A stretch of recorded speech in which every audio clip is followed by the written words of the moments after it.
Order! Order! You are an incorrigible delinquent at times.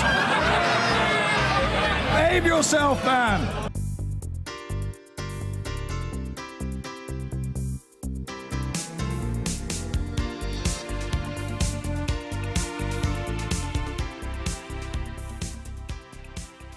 Theresa May's Brexit Cabinet Subcommittee is meeting again today amid what appears to be deadlock in discussions over future customs arrangements once we leave the EU. Yesterday, dozens of Tory backbenchers trooped through Downing Street for the latest briefing on the two options currently put forward by the government. We'll be talking to one of those MPs in just a moment.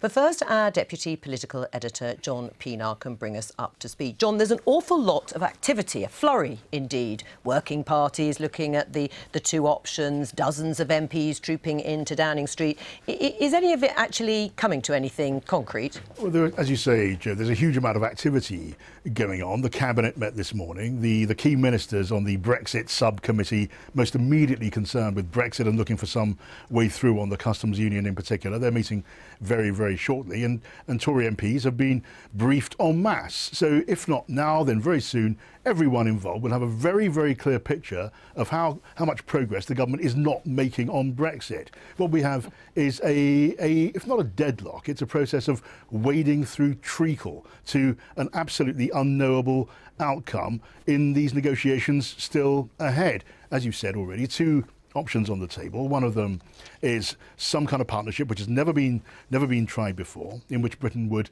collect duties at the British border, pass on some of that to Brussels, in that way enforcing some of the EU customs system. The other is a clean break using high technology which has never been used anywhere in the world, and some people doubt will be ready for some years to come, to make a cleaner break with the European Union. And of course, the big problem there is that Parliament, the House of Commons and the House of Lords, where most of them don't like or are actively hostile to Brexit, simply won't wear that Brexiteer option. And it's Theresa May's job now. She can't find a consensus, it's simply not possible, but to find some kind of centre of gravity, because the expectation is there'll have to be some kind of decision this time next week or just a little bit later. Right. What about Labour? Because their position wasn't entirely clear, hasn't been entirely clear in terms of customs union arrangements and how far they may or may not go when it comes to the votes that are coming back to the Commons. Bring us up to date with what Jeremy Corbyn is now ruling out. Well, look, there's a little more clarity on that, at least. As you say, the Labour Party is divided, deeply divided, just as the Conservative Party is deeply divided on the subject of Europe. What has shifted, and it's significant, is that Jeremy Corbyn, his leadership team, with many MPs, pro-European MPs behind them, are saying they will vote for continued membership of the customs union. That's the full customs union. That's part of the customs union system. The thing that Theresa May has absolutely ruled out flat. We would just carry on collecting those duties, enforcing the laws. It means working under the European Court of Justice and all of that. And that's a big problem, a huge problem for the government, because with there's a number of Tory dissidents who, together with Labour and the SNP and others, could simply force that one through Parliament. And behind the scenes, Theresa May is telling the Brexiteers, look, your clean break won't work because Parliament, with that vote, among others, simply won't wear it. But they show no sign of backing down. And that's Theresa May's job. You could call it difficult, or you could call it very, very, very difficult. I'll leave you to call it. John Pienaar, thank you very much. I'm joined from Central Lobby by the Conservative MP Bernard Jenkins. So, Bernard, you were lucky enough to, or unlucky enough, I suppose, depending on your viewpoint, to go along to talk to Theresa May about the customs union options or not. Were you reassured?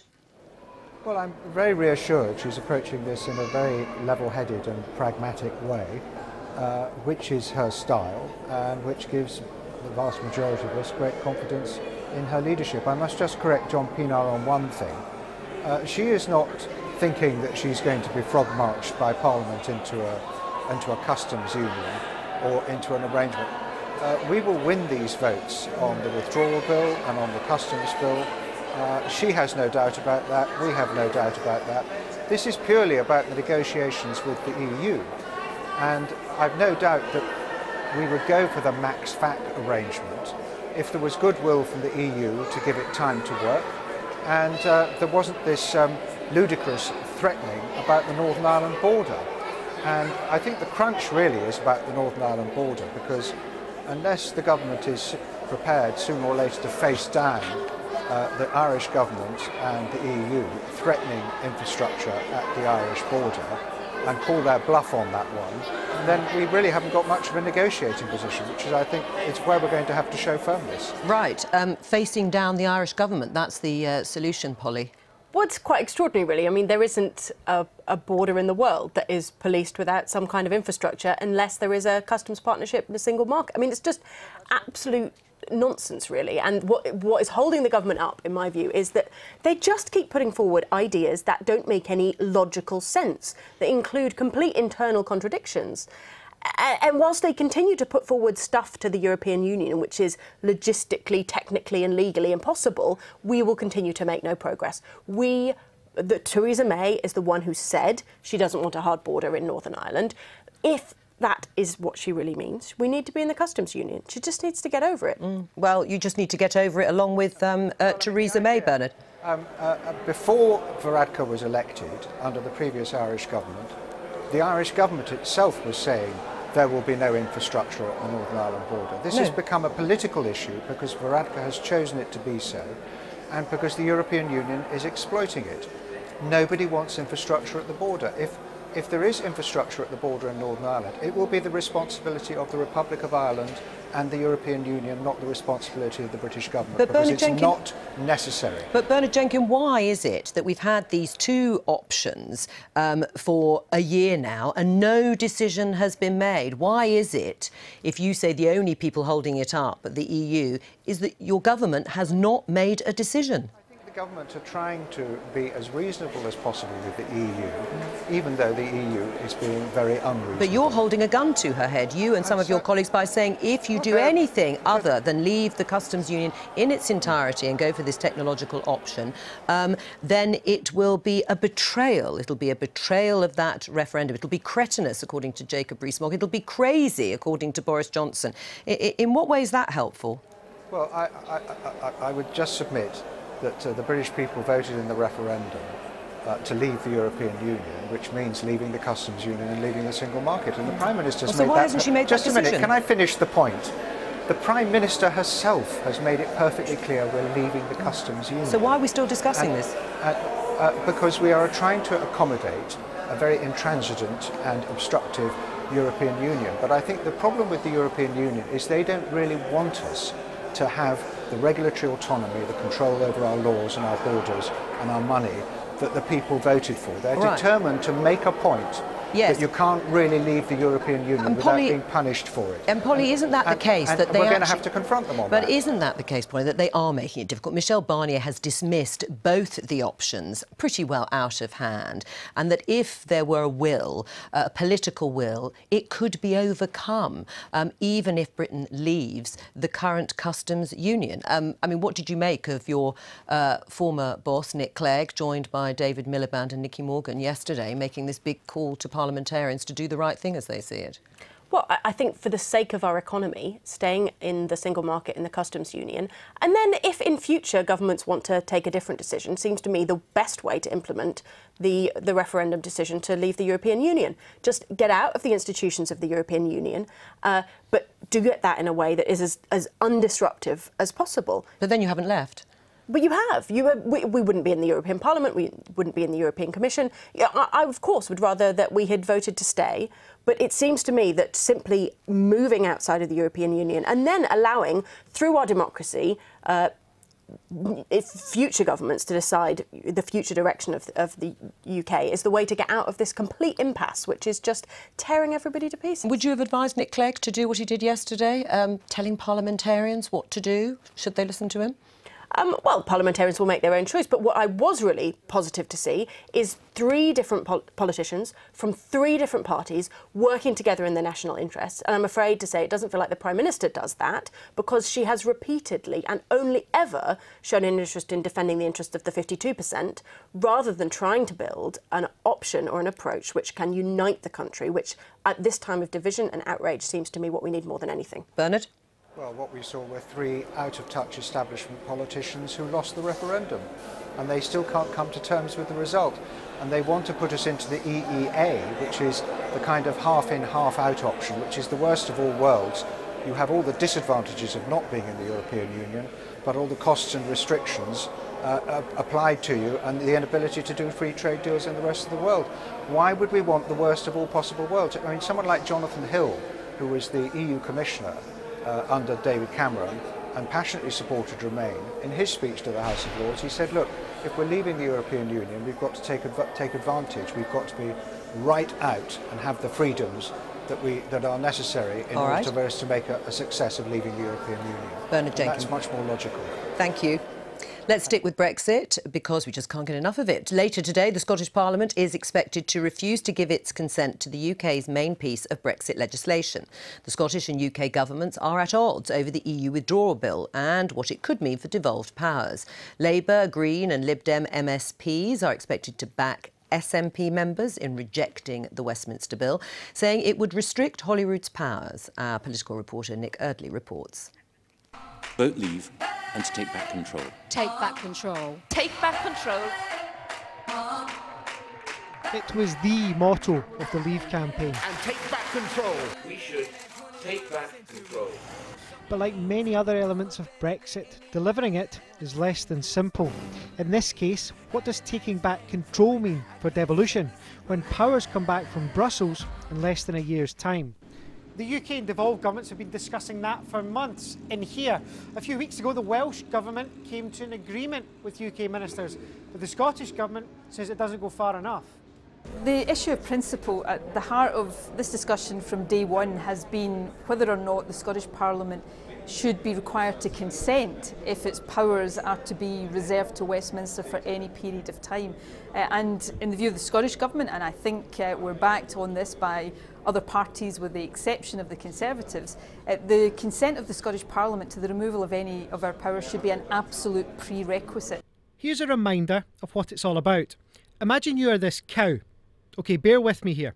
At the moment, rules on your welfare are set by Brussels, but agriculture is devolved to the Scottish Parliament. So after Brexit, Holyrood says it should be responsible for your safety.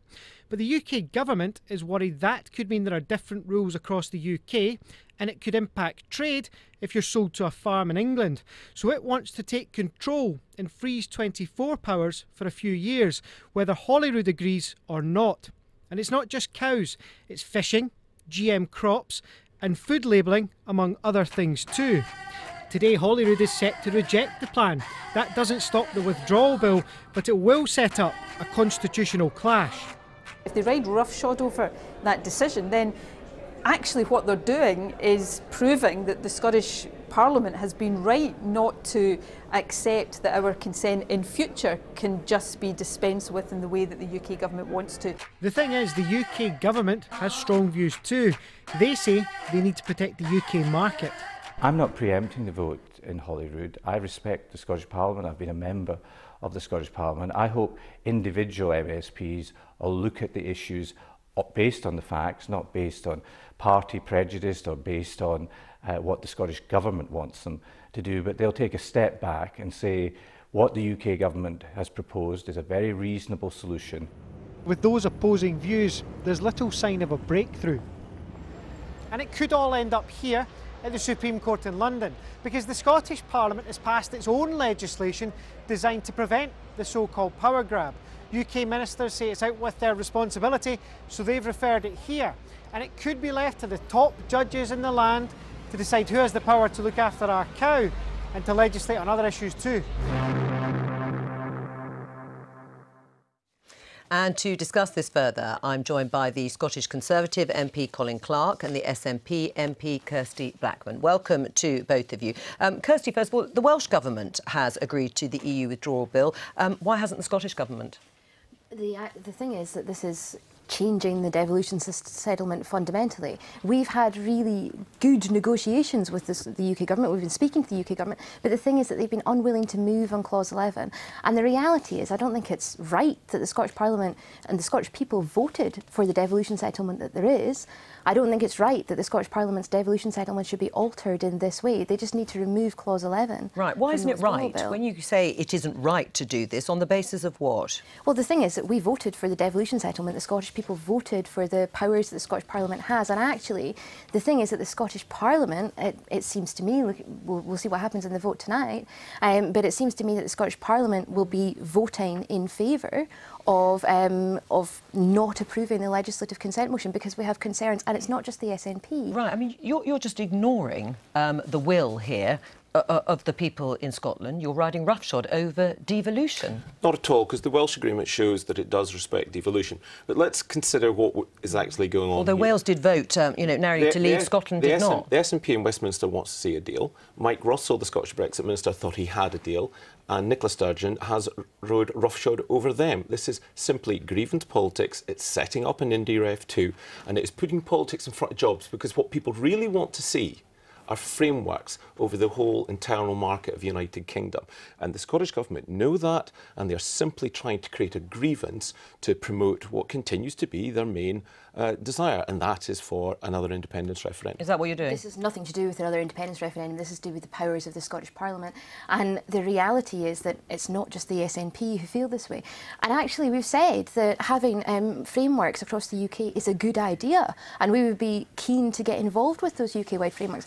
The issue is the way that these frameworks are looking to be imposed. It should not be the case that Westminster should be imposing these frameworks on Scotland. It should be the case that the system should be one of agreement, where the Scottish Parliament, in areas where it has devolved competency, areas such as agriculture, areas such as food standards, areas such as environmental policy, we should be able to have that say over that policy and make sure that the Scottish Parliament, the Scottish people, are represented and have the ability to have their say. Right, what's wrong with that? Well, just Kirsty's saying the other party is going to join in. The Scottish Conservatives are deeply disappointed that in Wales that Labour and the Liberals are accepting that it meets the devolution criteria. But you haven't answered the question, though. What's wrong with what Kirsty's just set out in terms of having that power over those issues that are devolved? Because what's important is that we have an internal market, and business tells us, and they'll be telling the Scottish Government as well, they want frameworks to protect the internal market. And we can't give one part of the UK a veto over it. This is the whole point of what we're trying to achieve. And in Wales, they have accepted, Labour and Liberal have accepted, it meets devolution. What's difficult for those parties, by joining the Scottish Nationalists in Holyrood on this, they are simply saying that they can't be trusted to do the right thing for the United Kingdom, for Scotland, for Wales and Northern Ireland. They can't do the right thing because they're trying to put party politics in front of it. Right. I mean, Mike Russell was close to a deal. We heard that from Colin himself, and it's true. So what scuppered it? The thing is, any frameworks we have must have the consent of the Scottish Parliament. Sure, but why was Mike Russell so close to a deal and then it collapsed? I'm not sure that that is the case. The case is that the Scottish Government were negotiating with the UK Government over this, and actually it's the Scottish Parliament that needs to decide whatever happens in the Scottish Parliament. And actually I think the key thing for this is that what politicians should do is agree with what is agreed in the Scottish Parliament. The SNP and the Scottish Government have committed to going with the will of the Scottish Parliament in relation to this. I think the Conservatives should also commit to listening to the will of the Scottish Parliament, people who've been voted in to have competency over these devolved matters. What do you say, Colin? We have negotiated in good faith. The SNP are well aware we were there. What is important is we were basically there with Mike Russell, the Scottish Brexit minister, when it went back to Edinburgh. This is simply what it is. It's politics. It is creating an opportunity to bring up the independence referendum yet again. And if they were listening to business, they would accept that we must achieve frameworks. We've moved a long way from the original Clause 11, a long, long way. It was unopposed in the House of Lords, and we should be seeing this being passed by the Scottish Government and joining with the Welsh Government to realise that we have to have frameworks for the whole of the internal market. We're not disagreeing with the need for frameworks. We're disagreeing with the way in which these frameworks are set up. Well, that does sound like process and politics there, rather than actually having a substantial objection to the idea, Kirsty. Well, exactly. And therefore, so why are you objecting? Because the issue is that the will of the Scottish Parliament should be heard in relation to these things that are within devolved competency. It should be for the Scottish Parliament to make decisions over agricultural standards. If Mike Russell come to the Parliament and said, I've agreed this, I think this is a good and acceptable deal, which sounds like he was getting close to that point, Parliament wouldn't have rejected it, would they? The thing is, this is being put to the Scottish Parliament today. I'm sure there will be a full debate on this today, and the SNP have been absolutely clear that the will of Parliament is what we will go with. So if Parliament chooses, Scottish Parliament, who've been voted in, once again, to represent Scotland in these matters, if they vote to reject the LCM, then they vote to reject the LCM. I mean, Colin, when would the Scottish Parliament see a return of all the powers, do you think, in your mind, that will have gone to Westminster from Brussels? Will they be returned at some stage? We're well aware this is an active negotiation. A lot of the powers have already been suggested will be handed straight across. They will not land in London, they'll be handed straight across. But this has been a very effective negotiation. It's about protecting the internal market. And that is what we've been doing all along. And business has said repeatedly, we need frameworks across the United Kingdom. Right. This is frustrating, the Brexit process, do you think, on behalf of the SNP, or they do have a justifiable point? I think they've got a justifiable point. This is about what people voted for. In Scotland, they voted for devolution, and they didn't vote for Brexit. I think they've got, you know, more power to their elbow. But I just think it's fantastic to hear a Conservative advocating the need for a single market with frictionless borders between different nation states. And maybe we should just stay in the single market and the customs union, and we wouldn't need to worry about quite so much of these problems. On that very point, they also voted to stay as part of the United Kingdom, and the Brexit vote was part of the United Kingdom. So it's pretty ridiculous to say that you're going to pick out the parts of the United Kingdom. There was a referendum in Scotland, which I was actively involved in, and we voted for it. So there is no point in citing the difference in the votes. You can't split up the United Kingdom on that basis. We had a referendum in Scotland. It was a decisive answer. Absolutely. I'm glad to see the United Kingdom hold together, and I hope that we'll also stay part of the single market and the customs union for all of our benefit. Thank you both. Thank you. Westminster has been urged to respect the will of the Scottish Parliament and make further changes to key Brexit legislation. MSPs voted against the bill by a majority of 93 to 30 over concerns that the legislation would restrict Holyrood's powers. Well, our Scotland editor Sarah Smith is there for us this evening. Sarah, this was expected, wasn't it? It was, but that doesn't make it any less significant. We here at Holyrood have just waded into uncharted waters because this is an unprecedented constitutional clash between the Scottish and Westminster Parliaments. If the UK government now go on to impose the EU withdrawal bill on Scotland, despite 3/4 of the Scottish Parliament voting against it, it will be the first time anything like that has happened in the history of devolution. The regulations that govern how these cows are fed, reared and transported are currently made in Brussels. After Brexit, we can make our own rules on animal welfare, environmental standards and more. And they'll need to be the same throughout the UK. There are a few people making big decisions that's going to affect a lot of the population. You're anxious that they get it right. The UK government say they will consult on farming regulations and the rest with all the devolved administrations. But that's not enough for members of the Scottish Parliament who don't want to have to follow rules they might not have agreed to. So the SNP, Labour, the Lib Dems and the Greens all voted together to reject the EU withdrawal bill. Yes, 93, no, 30. The Scottish Brexit minister warned Westminster not to ignore their vote. The actions of the UK government, were they to impose legislation on this Parliament, would be serious and unprecedented, and they would be noted here and across Europe. If there is a failure after today's vote to adapt the bill to devolution, it will be the UK that will be breaking trust and breaking the rules, not us. The Scottish Tories pointed out that the Welsh government have agreed to a deal. They think the Scottish government should do the same. Westminster can now impose the Brexit bill, but to do so will break decades of constitutional convention and would be unprecedented. It's certainly the first time it's happened, but it's something that was envisaged in the devolution settlement, that there might be circumstances where consent wouldn't be given, and that circumstance would permit the Westminster government to proceed with legislation on that basis, and that's what we intend to do because the bill is already in the system.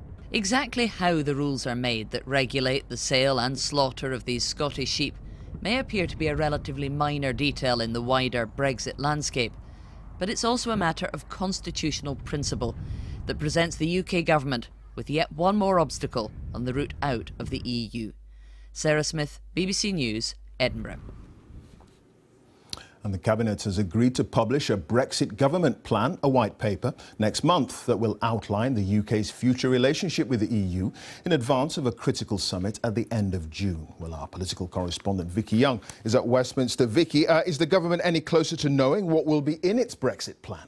Well, that is the crucial question. The EU set out what they want from the future relationship back in March. This really is the British government trying to catch up. Now, we're told it will cover a whole range of sectors, things like aviation, agriculture, fishing, financial services. But of course, the announcement of a meaty document doesn't get away from the fact that there is a deadlock at the heart of government over the crucial issue of what our customs arrangements are going to be once we leave. There was another meeting of that so-called Brexit subcommittee today trying to thrash out where they're going to go on all of this, but so far there is no agreement. Now, it's so important because Brussels is saying we've got to have some movement on this issue because we need to find out how we can stop a hard border being brought back in between Ireland and Northern Ireland. Now, for months now, the EU has been saying to Britain, we just don't know what you want after Brexit. Theresa May hopes that this document will be her answer to that.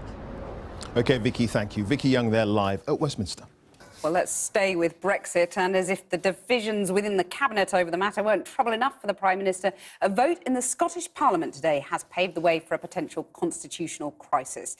The Scottish National Party joined forces with Labour, the Liberal Democrats and the Greens to vote down Theresa May's EU withdrawal bill. At issue is a bitter dispute between Westminster and Holyrood over powers currently held by Brussels, which the SNP wants devolved after Brexit. Our Scotland correspondent Kieran Jenkins is in Edinburgh for us. So Kieran, we're going to go live to Kieran's report now. The row of the summer, this summer, might just be among ourselves. The Scottish and UK governments can't do a deal. The battle over who decides what after Brexit is coming to a head. Now, taking back control is proving trickier to navigate than some people may have imagined. This is about powers that are coming back from Brussels that belong here in Scotland. And the Scottish government says that Westminster is grabbing those powers for itself. It is another Brexit-shaped headache for Theresa May. She may yet sanction a smackdown of the Scottish government that would be unprecedented since devolution, imposing legislation on the Scottish Parliament without its consent. And in Holyrood this evening, MSPs voted to say no to the UK government's Brexit withdrawal bill. They want to ignore the reality of devolution. They want to drown out what this Parliament says. But not even they can pretend that no motion has been passed. With support from all parties, bar the Scottish Conservatives. The fact is that the Welsh Government have compromised, the United Kingdom Government have compromised, and the only government that hasn't compromised is the Scottish Government. That's the reality. It's a fight that could change the shape of the devolution settlement, but also your dinner. Westminster wants to retain powers, including over food standards and labelling. A single set of UK rules, the argument goes, would make it easier to strike new trade deals. But the Scottish government is digging in, not prepared to welcome US chlorinated chicken, for example, without its say-so. I'm not Scottish national, don't get me wrong, but we do need control over our own destiny. It's cheaper if there's just less paperwork and less admin involved if you have one law of the land. So I really, really object to how Westminster are handling how Scotland run, or think they're handling how Scotland run. Even those of the sunniest disposition may struggle to see a happy ending here. We may instead be cruising to a Holyrood-Westminster standoff at the Supreme Court. Kieran Jenkins, Channel 4 News in Edinburgh's Portobello. Well, joining me now from Westminster is Ross Thompson, Conservative MP for Aberdeen South, and from Edinburgh, the SNP member of the Scottish Parliament, Ash Denham.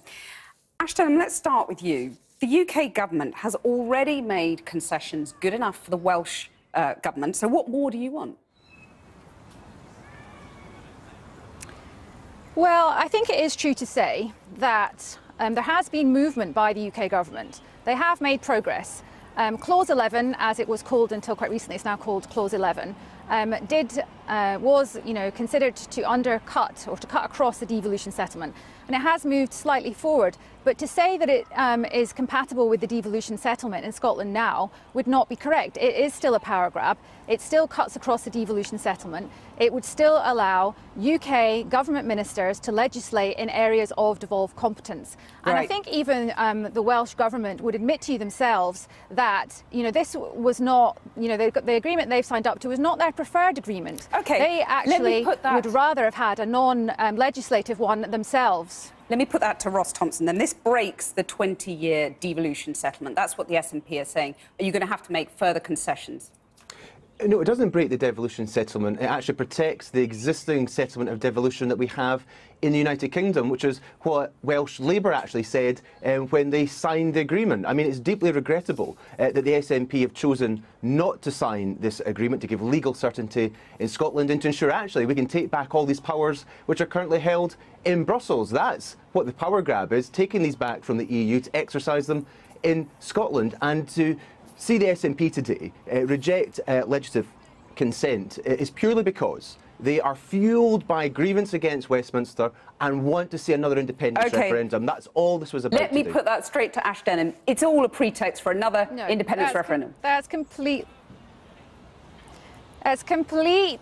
incorrect. And the first thing to correct in the previous statement is that this is somehow just about the SNP. The Parliament, I sat through the debate this afternoon, and the Parliament has voted on this. It was an absolute, it was an outright majority. It was the SNP that voted. It was also supported by the Labour Party, who are strong on devolution issues, also the Green Party and the Liberal Democrats. To paint this somehow as being just about the SNP is quite simply not the case.